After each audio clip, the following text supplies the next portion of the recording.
is Layla and I am the creator behind Heartsick Hugs, and today we're going to talk a little bit about the yarn that I use and my stash. And this is Zedie. She is not going to be here the whole video, so I would enjoy her while she's here. Today I went to Hobby Lobby because they had a 30% off sale. They have one, I think, every 3 or so weeks, and I bought yarn on Friday, I believe it was. I went on Friday, I took advantage of the 30% off sale, but I didn't get all the yarn that I needed, so I had to go back today and pick up some yarn. And I had my boyfriend film me. I honestly had a really fun time. It was my first time ever really filming something in public. And the Hobby Lobby that I used to go to up where I used to live was very quiet at pretty much all hours of the day. And now that I've moved further into the city, it does not matter if it is 9 a.m. on a Monday or 2 p.m. on a Thursday or noon on a Wednesday. There is always people. Like every store, every street is always really crowded, and it's not, don't text me, and it's not very beneficial. It's not great. I'm kind of trying to, I think I went today, I think it was like 11 in the morning on a Monday, and it was super packed, so that was not very fun. I don't personally have a preference towards Hobby Lobby yarn, to be honest.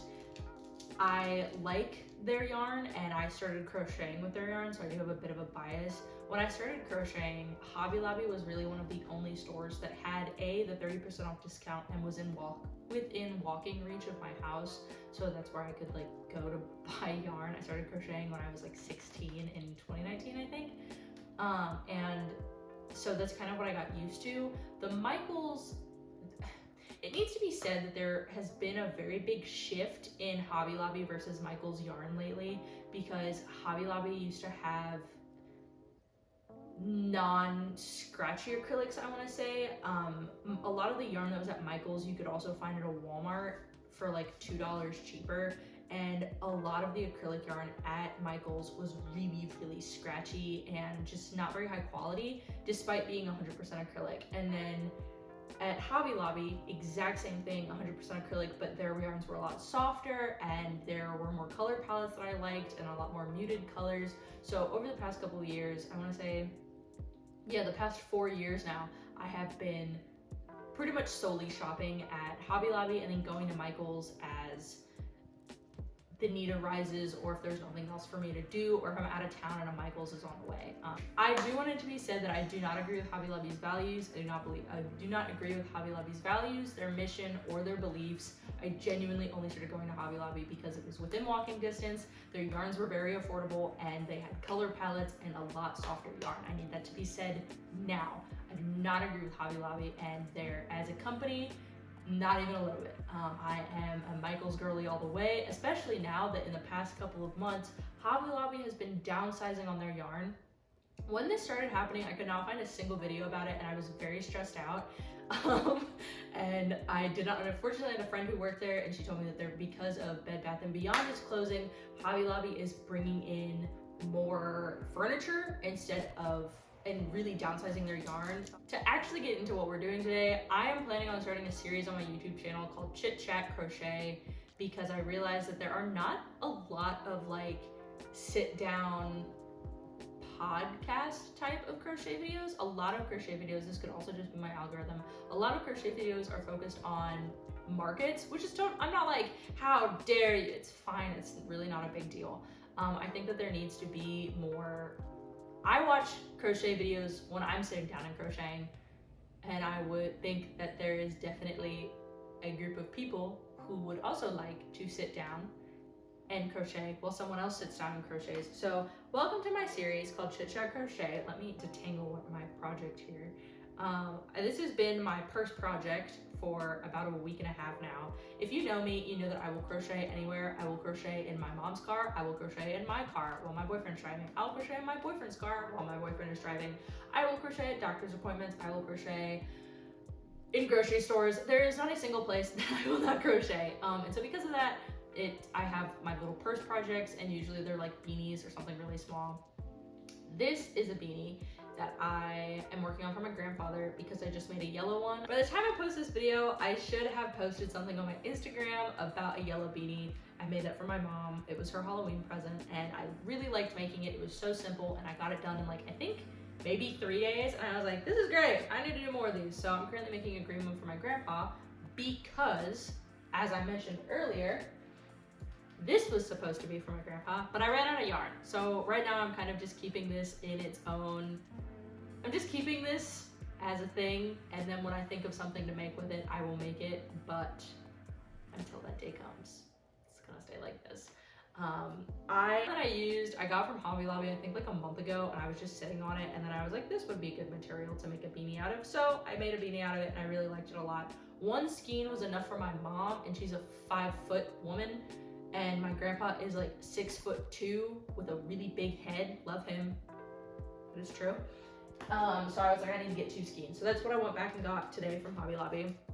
The yarn is 60% acrylic and 40% polyamide, mead, whatever.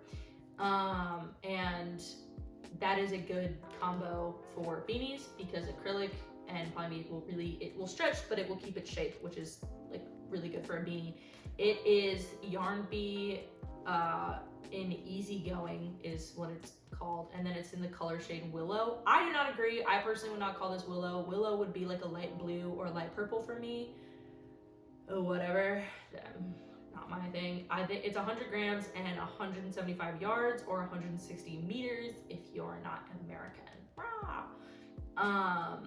And then it calls for a 5.5 millimeter hook or a US I9. I'm using an H. I've been crocheting for 4 years and I've never taught myself the correlation between the numbers and the letters. I really only ever crochet with a 5.5 or a 6 millimeter hook. You will never catch me crocheting with anything else unless I really want the stitch to be really tight or I want it to be really big. In that case, I'll drop down to like a 4.5 or like a 6.5. I do not really go out of that range. If you do, I think you're crazy, and I say that with love. I'm just gonna start working on this. I'm gonna try and talk and crochet at the same time because usually I'm pretty good at it, but sometimes I'm not. We'll see. That's why I want this to be, this is the first episode of a series. I can make mistakes, it's okay.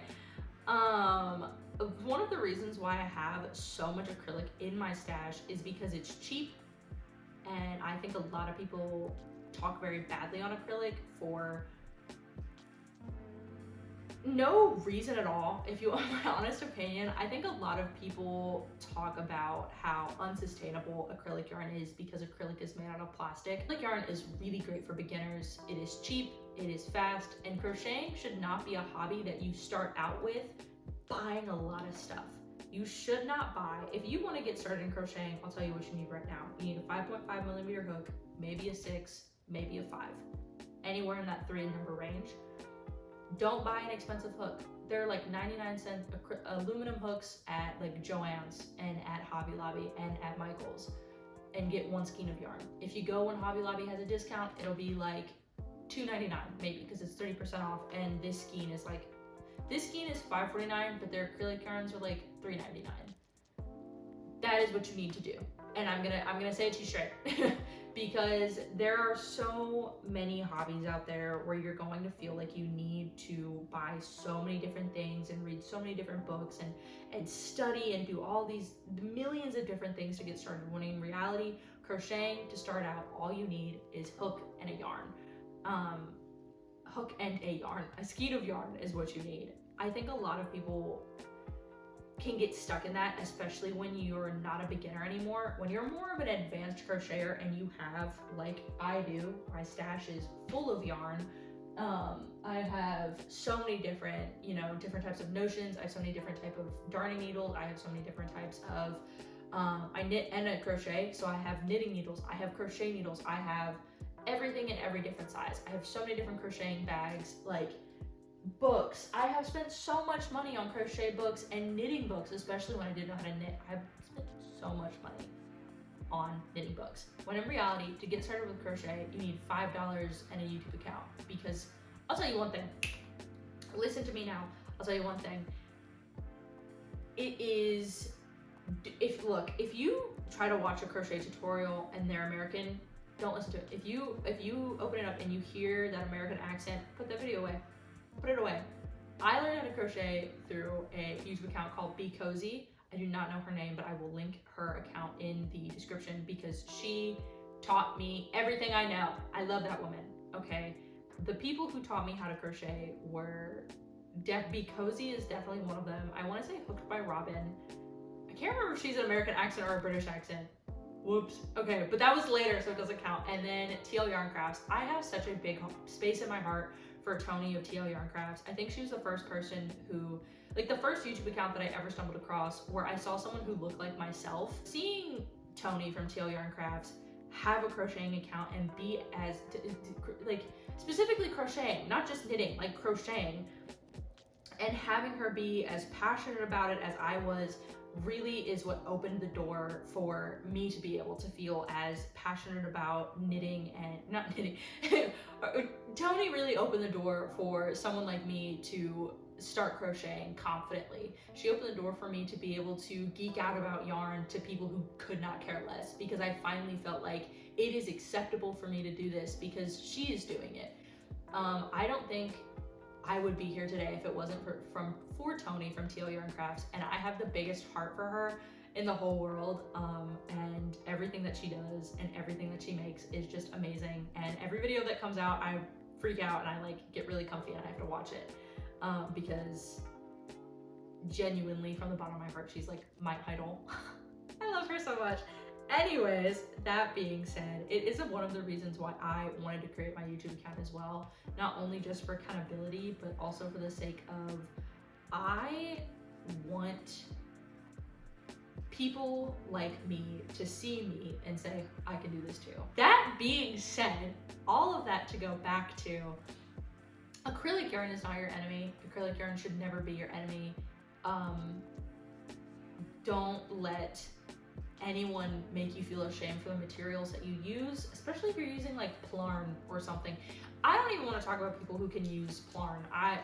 For those who don't know, Plarn is plastic yarn where, I mean, it's just acrylic without the extra steps in my opinion. They take like Walmart bags, Food Lion bags, all those and whatnot, and they cut them up and they make yarn out of it, and then they can crochet with it. I do not know how anyone can do that without like getting the worst hand cramps. I feel like I personally would get like atrocious hand cramps, but that's just me. Speaking of acrylic and going back to normal conversation instead of me getting really emotional, yarn stash currently is a lot of blues and green yarns because everyone's favorite color is blue and it's Christmas time, so obviously I'm making a lot of projects for people and everyone's favorite color is blue, and honestly I'm getting really tired of it. I'm getting tired of it. My favorite color is pink. I do not like the color blue. There's nothing wrong with the color blue. I just don't like it. It's not my thing. And I just feel like it's okay, I guess. I don't know. I don't know if you can tell. I'm surrounded by my whole workstation back here, which is not as colorful as it used to be. When we moved, I took down a lot of my stuff and it's probably still in a box somewhere, or it's just somewhere else in the apartment. But I love the color pink. It's my favorite color. She is the best color, and I think a lot of people talk badly on pink, and I think that that's very unjustified. I don't think that she deserves to be treated this way. So yeah, once I make all these Christmas presents, I'm downsizing on my acrylic stash, I'm downsizing on my stash, hopefully getting rid of so much of this blue yarn. I'll probably make beanies with it or try and come up with something to do with it because I'm not gonna waste it. I wanna make projects with it, especially if I wanna do markets coming up, knowing that everyone's favorite color is blue. I'll probably be doing something market related with these colors, but only time will tell. I am planning on doing markets, not this year, not in 2023, but in 2024, I'm planning on doing markets because I really want to get out there. I want Heartsick Hooks not only as like, I feel really uncomfortable calling it a brand, but I want to put my crochet work out there for the same reason why I wanted to start a YouTube channel, because I want people to feel like there is more to crochet, and this is in no way, shape, or form sending hate or sending like subliminal message. This is not me being passive aggressive, but that there's more to crochet than like plushies and like specifically like the blanket yarn plushies. I think they're really fun. I started out with amigurumi, and this is not me sending hate. I need that to be said because I don't want it to feel like I'm bashing any creator who does those. I think they're amazing, and I think that they have their place in the community, without a doubt. But they're not my style of crochet, and I'm not quite sure how to phrase this. I want my style of crochet of tapestry art, and not saying that like tapestry artists don't exist, but when you go to a crochet market, you kind of see like, I don't want to say the same things. That sounds so mean. I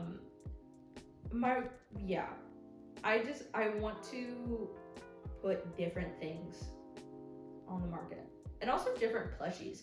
I really love, I think how you pronounce it is Picapau, Pica space Pau. I love their amigurumi, and I really want to start recreating those. I think the first and the second edition, it's either that or the first and the third edition of the books. I bought them off Amazon. I will also link them down below. And I have not tried them because the patterns look really complicated, but I really want to, and then eventually be able to customize them. And then maybe even make fursonas. I feel like that would be really fun. If I could custom make fursonas, I feel like that would be so fun. It's one of the reasons why I love being a barista so much, because I love making like custom drinks. And I feel like being able to make someone's fursona come to life in a full format would be really fun. I am pro fursona furry in this house because I think that the world is big and scary, and sometimes if you want to draw and create a fursona, like an animal version of yourself, I think that's really cool. I think we all have animal versions of ourselves. Mine, I have two. I have a rabbit, her name is Bean, and then I have a goat, and she doesn't have a name. Well, my goat doesn't have a name. I haven't really fleshed that one out yet. But multiple people in my lives are furries, and I also just think the furry community they're kind of funny. There's kind of a level of realization, like, they're a little well known, you know, like furries cured COVID. Furries are like everywhere. Your dentist is a furry, you know, your neurosurgeon is a furry. At what point do you, if you can't beat them, join them? And I have never been anti-furry, that needs to be said. I think it's rad. If I could have a fursuit, I would, but they're really expensive, and I'm also really claustrophobic. There's a knot in my yarn. I hate when this happens. But I'm also really claustrophobic, and I don't want to go in a bodysuit. But I think they're cool. I think they're really cool. I think they're fun, and I want to make custom fursuit fursonas one day. That would be so cool. You're telling me that I could make 1,000 like neon little wolves in their cute little neon clothes?